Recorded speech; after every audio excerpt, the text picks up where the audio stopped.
Welcome to the Physician Pharmacist Podcast, a show designed to shed some light on a very unusual pathway into medicine.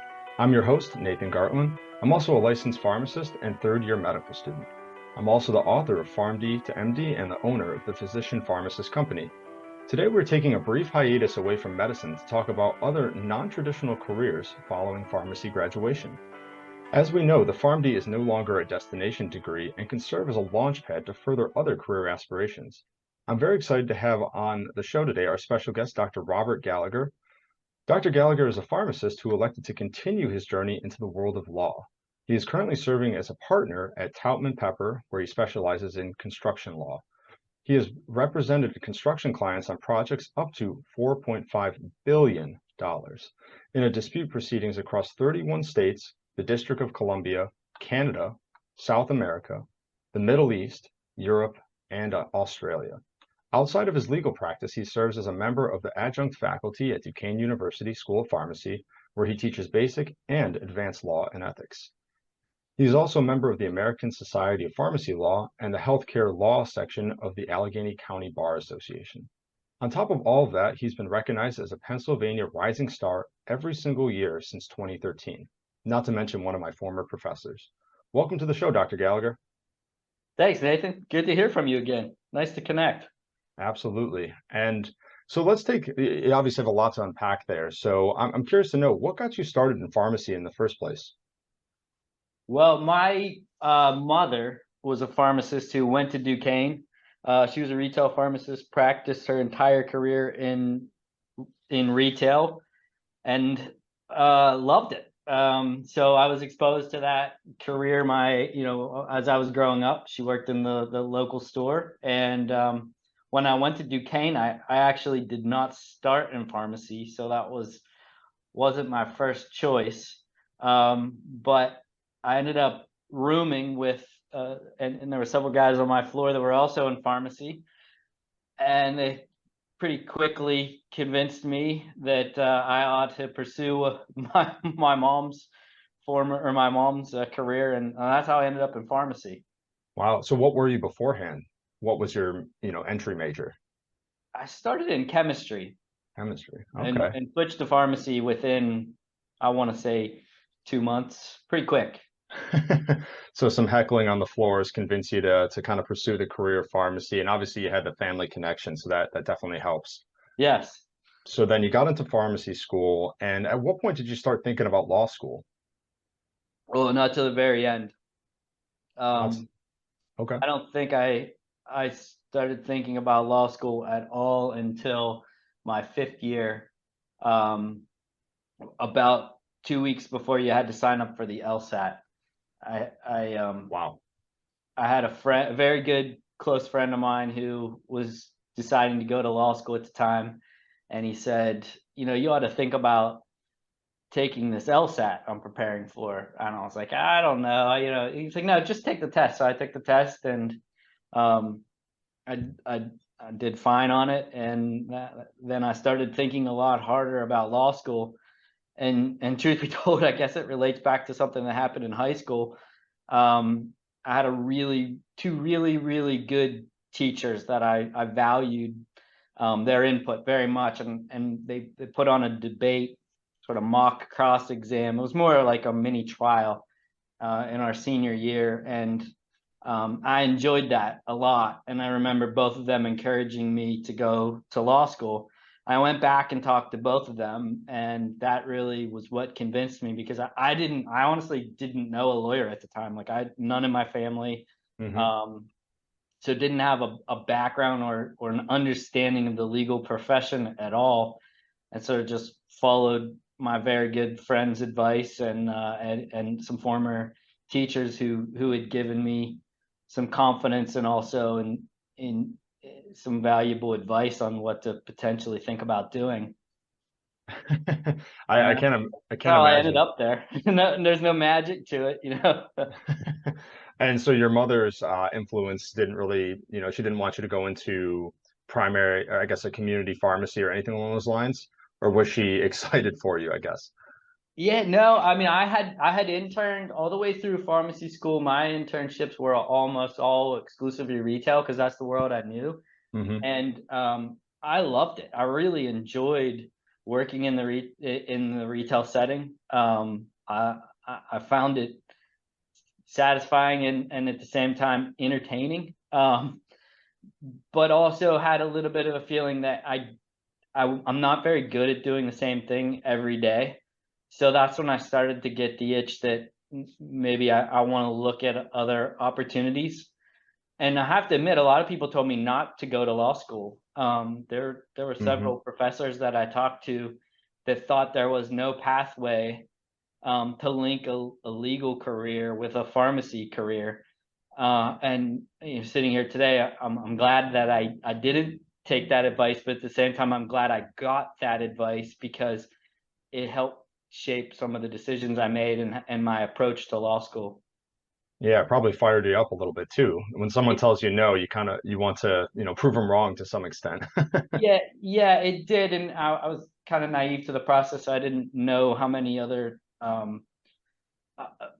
how many other people had gone to the same through that same pathway. Now I know there are a ton of pharmacist lawyers, but at the time in my own little world thought I was sort of blazing a trail. Turns out I wasn't. That's awesome. So you never considered pharmacy residencies. It was always either going to be community or maybe something else along those lines. No, I knew I could never work in a hospital. To this day, I don't like to step foot in a hospital. I just don't. I don't feel comfortable there. I knew from day one that's not where I wanted to be. Well, it's good that you figured that out early on. So I'm curious to know, how was like applying to law school while simultaneously like attempting to finish pharmacy school? Obviously, you had appy rotations coming up. I'm just curious to see how that worked for you. I mean, you know better than I do about managing time, especially with your your current situation. But when when you kind of set your mind on something that you want to do, it's pretty easy to carve out time for that, I think. So I found the process somewhat simplified by my desire to go to Duquesne and Duquesne only because I wanted to be able to. I wanted a law school that had a flexible night school program so that I could Mhm. work in the pharmacy during the day. So I didn't spend a whole lot of time looking at opportunities at other schools. I really just focused on Duquesne. Okay. And so I guess then obviously you had to get into law school, obviously at Duquesne. So what goes into like a law school application? LSAT is important, but are there other features that maybe some of our listeners might not be super familiar with?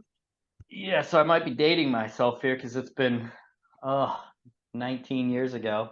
Um, but yes, there's the LSAT, and then there's a sort of it's much different than medical school as I understand it because I think it's a pretty streamlined process that's similar amongst almost all of the law schools. I think University of Chicago was holding out to have their own form, but I think they've even conformed now, and almost all the law schools subscribe to like an online platform where you you you you fill out the application, and that application essentially qualifies for almost any law school you want to apply to.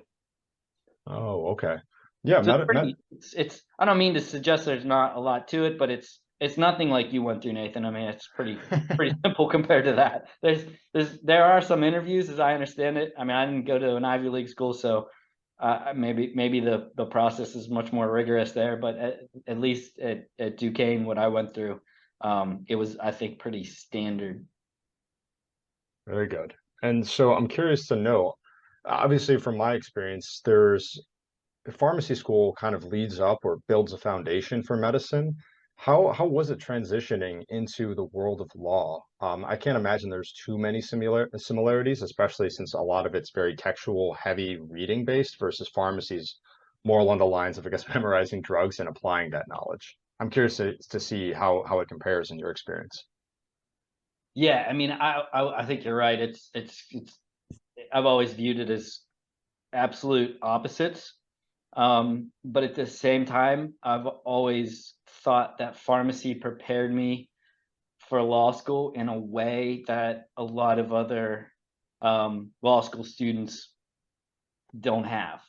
Um, the best way I think I can explain the difference between the two is I've always looked at pharmacy school as here's 1,000 page, and you probably heard me say this because I say this in class all the time. Mm-hmm. Um, Pharmacy school is here's 1,000 pages of notes. I'll tell you exactly what needs to be on those 1,000 pages of notes. You memorize that, you make sure you can understand it, and then you make sure you can regurgitate that on a test. And that's kind of how you're graded.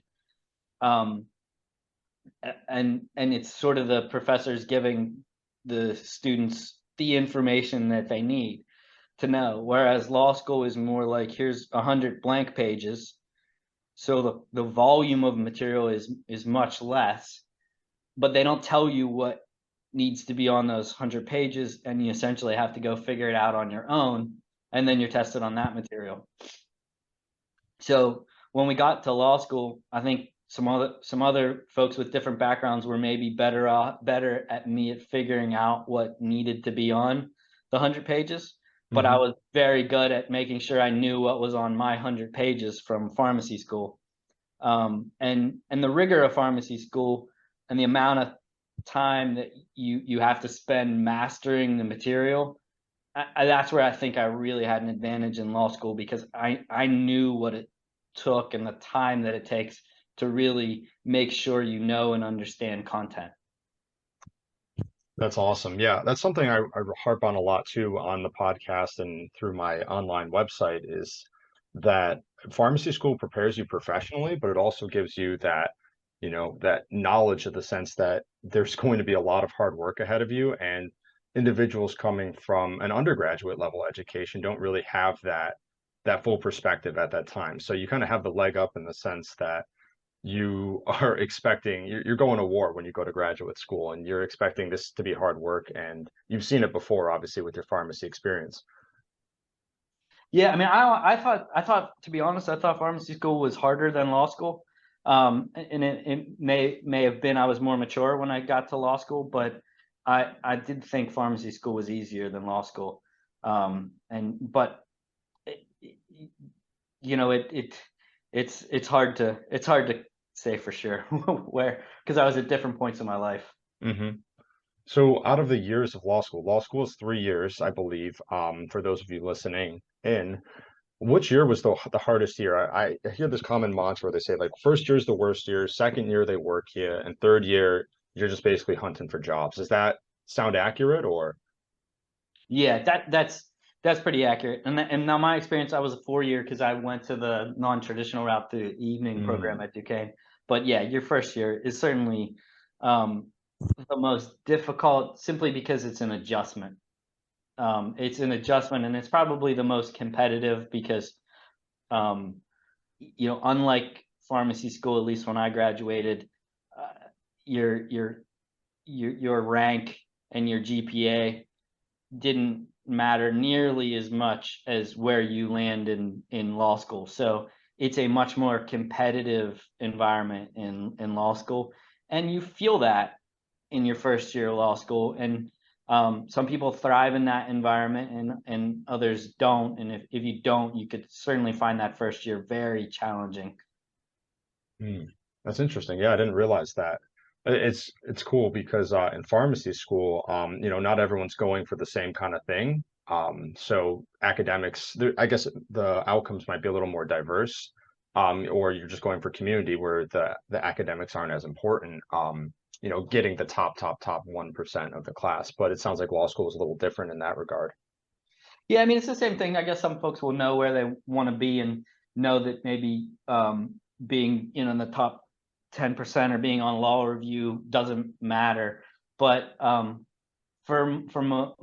most folks, it matters a lot, and it becomes a necessity to have those higher ranks. All right. So you obviously were working as a pharmacist while in law school. How many hours were you working a week? Were you doing the full 40 hours and then doing the night shift as well for law school? How did that work out? So I was working between 30 and 40 hours. And then I would typically take off the week of finals. That's how I usually did it. I would I didn't usually have class on Friday, so I'd work a 12-hour shift on Friday, work a 12-hour shift on Saturday, and then work my 8 hours on Sunday. So right there, I would get almost my full 40 hours, and then I would just pick up some time during the week. That's awesome. Yeah, I'm kind of doing something similar too. I advocate that, you can work during medical school. It's all about just, distributing the hours in an effective manner and using your time appropriately. And like you said, yeah, I'll work, a couple late night shifts and a weekend, and that will clear a whole bunch of hours for me and still leave time to focus on school. So it's definitely possible. Yeah, I mean, I kind of knew I wouldn't be productive with my schoolwork on the weekend anyway, so I figured I'll just work, and then I'd have the whole week when everyone else at the time was off working. I'd use that time to study. Fantastic. So for students listening in, do you have any recommendations for them on, I guess, like making themselves more competitive to get into the world of law, whether that's get into law school or, just getting more shadowing experience? What do you recommend? Yeah, I mean, it's a great question that I honestly don't have a great answer to, because I don't think there is one, because the pathways to law school are so voluminous. Um, but I will say it has to be, I think, my opinion is it has to be something that you're passionate about, something that you want. Um, and if it's something that you're passionate and something that you want, then you will naturally be curious about it. You'll naturally talk to other attorneys. You'll naturally want to learn everything you can about it.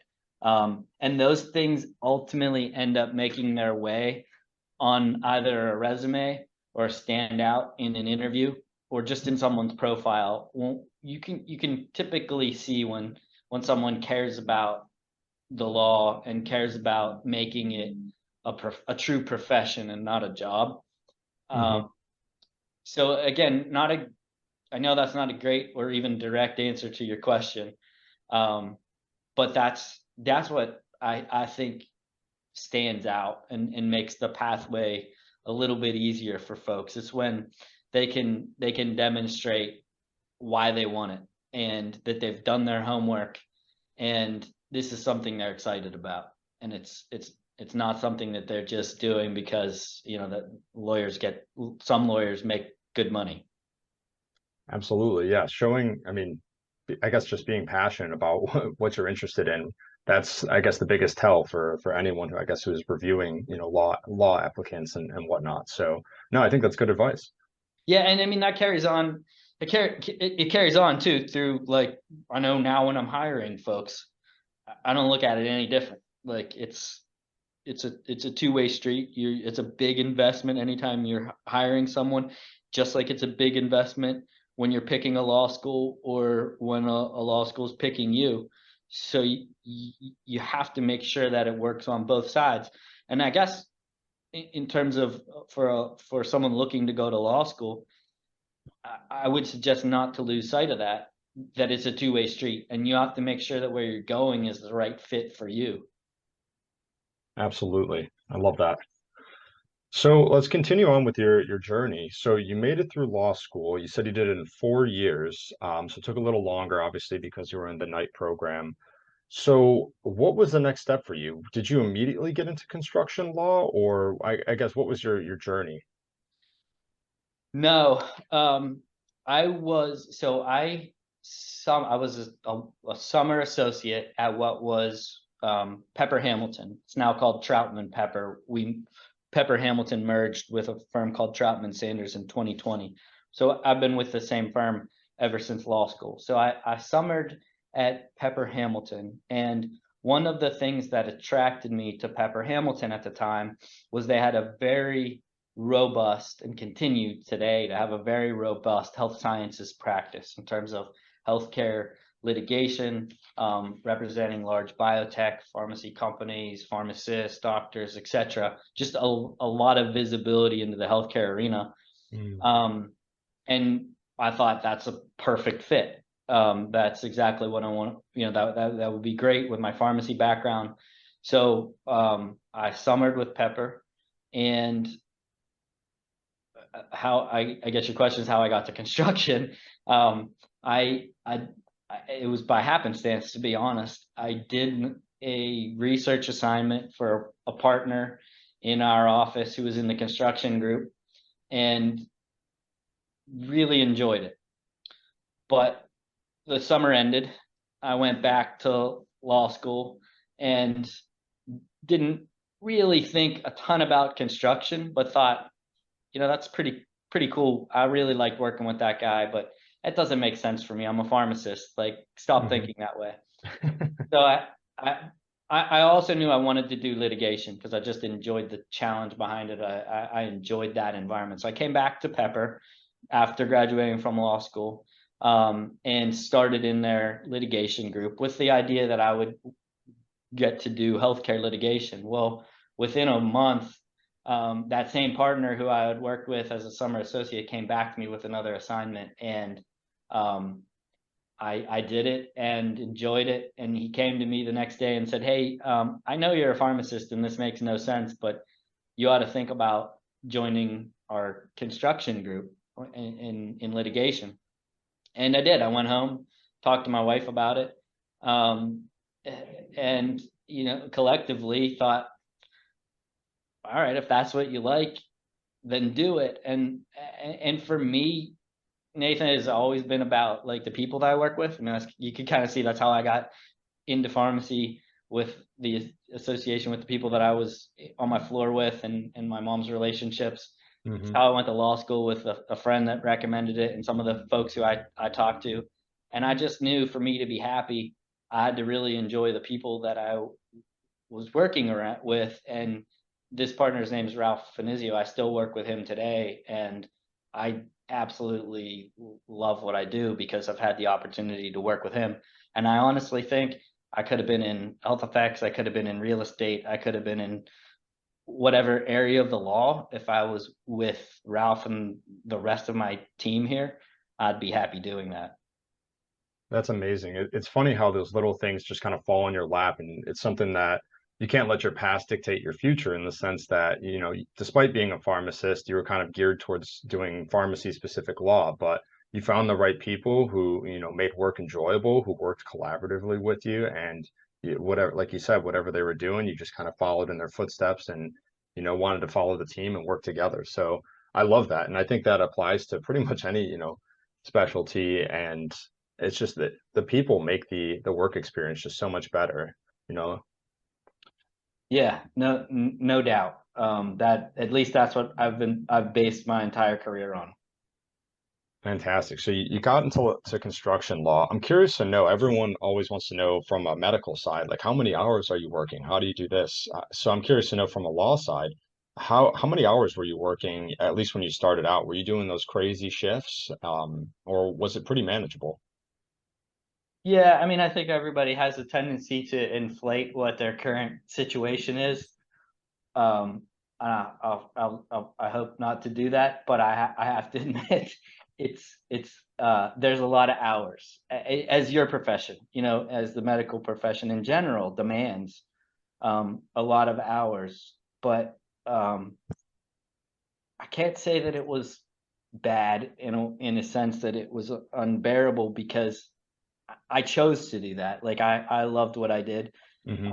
I have always had the support of my wife, my kids, my entire family, and they have always been part of my work. So it's never felt like a ton of hours, but it's certainly not a 9 to 5 job. It requires a lot of sacrifice in terms of friends and family. Um, but selfishly, it's so much fun. It's sometimes hard. It's hard to find that balance, and I kind of chose not to really create a balance, but just make my family part of work and my work part of my family. And my kids aren't old enough for me to look back and say, "Oh, that was a great decision." But I feel like I'm in a very good spot. I feel like my family's in a very good spot despite all those hours, because I do try my best to make sure I'm attentive whenever I'm with the family or whenever I'm at work, but it's certainly a lot of hours.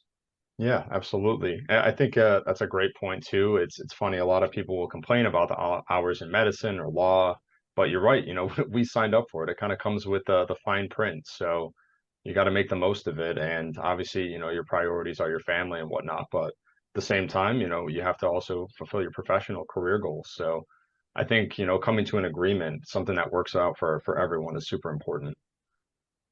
Yeah, I mean, I wouldn't have been able to do law school and work at the same time, and then develop a young legal career with kids. I got married while I was in before I started law school, and then had kids as soon as I mean my son, my wife was pregnant with my son in my last year of law school. So without the support of my wife and family, I don't think a lot of what I was able to accomplish would have been possible. Not I don't think, I know.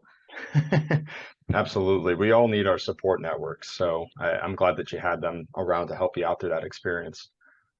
So I'm also curious to know, so obviously you primarily do construction law. I can't imagine you have a lot of time to dabble in healthcare law or pharmacy law specifically, other than your work with the university.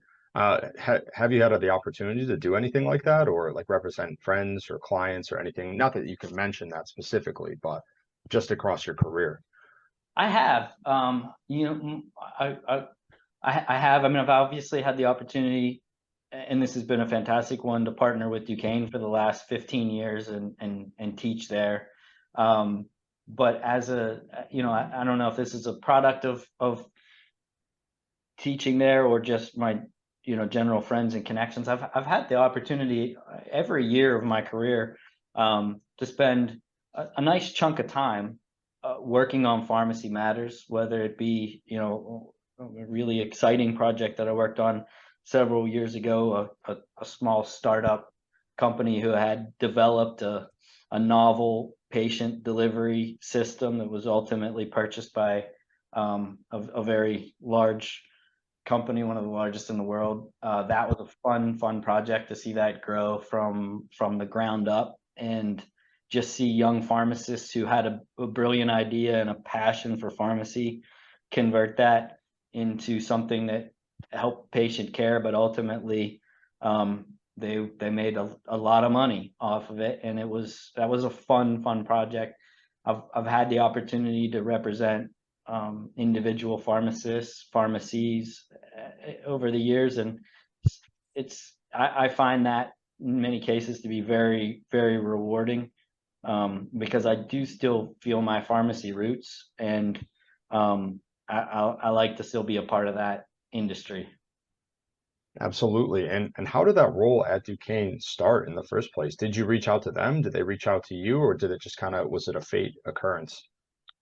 So when I was in law school, my pharmacy law professor from pharmacy school, um, his name was Joe Christophic, had a tragic stroke while I was in law school, and Duquesne asked me if I could help out, and it was just supposed to be a temporary gig, and I did that, and I really enjoyed it, and I'm told that the students enjoyed it as well. So I was asked to come back, and um, I've been there ever since, and I still enjoy it, probably even more now, because I appreciate that opportunity. Yeah, it's got to be such a cool experience to sit down, or I guess to be in front of the classroom and all those lecture halls where you were a student at one point. It's just got to be very surreal. It is, and it's although now I find it to be more of a reminder of how old I'm getting, because every year the students are the same age, and to me they look younger and younger every year. So but it's I love it. I do. I really, this. I mean, I'm not shy about saying this in class. I don't do that at all for the money. I do that selfishly because I have so much fun with that class. Well, I definitely loved having you as a professor back in the day. Well, thank you. But That means I have to say that means a lot, just because I put so much into that getting feedback about how the class goes, and especially seeing stories like yours, it's really good to see that. It's very rewarding. Fantastic. So I have just a few more questions as we kind of wrap up the interview. I'm curious to know, what does the average day look like for you, being a partner at your firm? What is your average, from morning coffee to the end of the day? What does that look like? Do you mind walking us through it real quick? Um, so I'd be happy to if I could, but it's I think that's impossible because every day, and I'm not exaggerating at all, every day is different, and 99% of my days are change course the second I have my morning. I don't drink coffee, but my morning tea. Oh, you're missing out. Yeah. Uh, so I don't have a good story there, but that's why, I mean, that's why I love the law, because, the one of the things I said was I wanted to, when I worked in retail, one of the things I didn't like was that every day was essentially the same day with just new cast of characters. Um, that is not, that's not my current lifestyle. Every day is kind of a unique adventure. So most of my time is devoted to advancing different either litigation issues or transactional issues for my clients. I think as a result of COVID, I spend a lot more time now on Zoom or Teams than I certainly would like to, because I prefer in-person meetings. But a lot of that now. I mean, a lot of that. But as a younger associate, maybe more research, more memos, more reading, more analysis. Now is more strategy, more counseling, more phone calls, more meetings, more just trying to solve problems. Mm, very cool. So you thrive off the chaos, is what you're telling me. I've learned that I kind of need that. That I don't have the longest attention span, so I need chaos and challenge. Very good, very good. So what's next for you? Where do you want to see yourself in the next 5 years? Oh, yikes, that's a really good question. Um, I'm a younger partner. I've been a partner here for 4 years. I see myself evolving into more of a leader amongst my peers and my team. I really hope in 5 years from now I'm able to say to you that I still have the team that I currently have around me, and maybe have brought on some new folks to help develop and gain a passion of the law. And I sure hope I get to work with some of the clients that I work with today, because that I've really made some deep relationships there, and true friends. And I couldn't imagine practicing kind of without that, my internal team, and many of the clients that I get to work with on a daily basis. Like, again, Nathan, it goes back. I've always been about relationships and loving what I do. And as long as I think I have that team in place and the folks I get to work with, I know in 5 years I'll be happy. I'd also like to continue teaching. I do enjoy that. Very good, very good. Well, I love to hear that.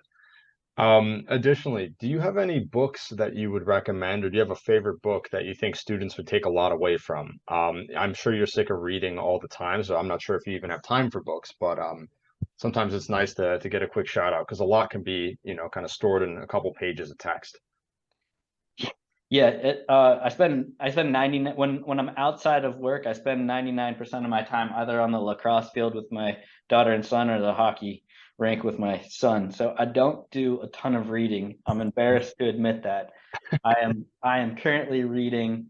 I actually read it, and I'm currently reading it again. Atomic Habits by James Clear. Oh yeah. I like that book a lot. Um, I really think there are a number of good takeaways from that book in terms of how to really affect change in your life. And I also am a big fan of this is I have not read her book. I actually don't even know whether she has a book, but I gravitate to listen to her anytime I can, and that's Kelly McGonigal, who has done a lot of research into stress management and how, and I think this is important for any law school student or medical school student, how she fundamentally believes that we've been looking at stress the wrong way for too long in a detrimental way, and how in many cases stress can be beneficial to us. So that's a good, again, I don't know if she has a book or not, but I know she's on a number of podcasts and she's got a TED Talk. I really enjoy her. So anytime I get a chance, I'll read an article about her or follow what she's saying.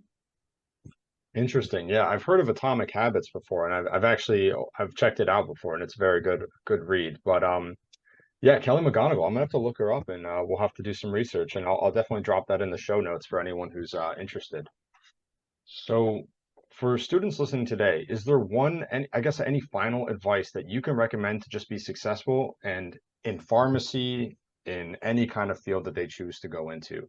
This is like your graduation speech. Be curious. And you can put a period after that. I'm happy to elaborate, but I think it's that simple. Be curious.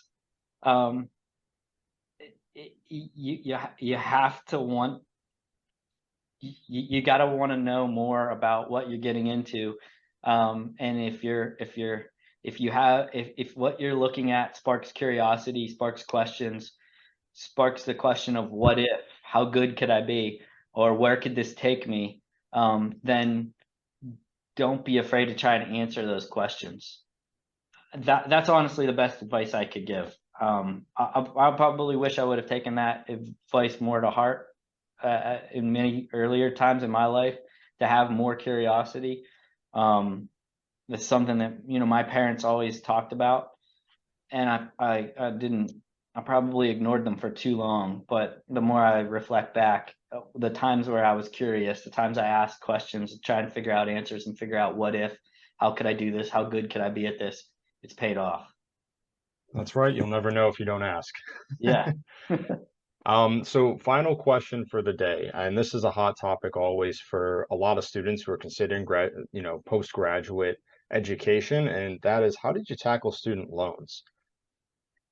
So I was pretty fortunate. As I mentioned, my mom went to Duquesne, and Duquesne had a program where when my sister and I were born, you could purchase tuition at the going rate at that time. So I think I went to Duquesne for like $2,000 a year. So Wow. I didn't have any loans at all for my first 4 years. I had a loan or two for my fifth and sixth year of pharmacy school, and then law school. I was very fortunate. I think I had maybe a partial loan in my first year and a partial scholarship, but then I did pretty well after my first year, and I think I had the rest of law school paid for. So I really didn't have many loans. So I was fortunate in that regard, but I might have mentioned this to you before. I mean, I unfortunately, I think that has to be part of the considerations when anyone's looking at law school or medical school or anything. I mean, it's a big number, and it can sometimes be so consuming that it controls what you need to do, what your path is coming out of law school, at least. And I think that can limit you in some ways, but it can also be a motivator. So everyone has to look at those loans differently depending on their situation. But my advice, I guess, would be, don't ignore it. It's got to be part of the consideration. Absolutely. And I can imagine too, working as a pharmacist really helped a lot with, kind of tackling those loans early on and keeping your expenses relatively low. Yeah, and my wife's a pharmacist too, so Perfect. we were able to, we both had good paying jobs. Fantastic. All right. Well, we've come to the end of our interview, and I'd like to thank all of our listeners for the support. If you have any additional questions about the medical school journey, check out my website at www.physicianpharmacist.com. Before we let you go, Dr. Gallagher, how can our listeners learn more about you or get in touch? I'm on LinkedIn, Robert Gallagher, or my profile is up on Toutman.com. So that's TROUTMAN.com, Robert Gallagher, and you can see my profile. And I would encourage anyone, if I have questions, feel free to call me on my contact number there, or shoot me an email. Be happy to talk to them. All right. Well, thank you so much for being on the podcast, Dr. Gallagher. I recognize you're an extremely busy individual, so I really do appreciate your time today. No, I appreciate you asking me to do this, Nathan. It was a privilege, and really, I sincerely mean, it was nice to connect with you again. And I really wish you the best of luck in your journey. It's good stuff. Thank you so much. Take care. All right, take care.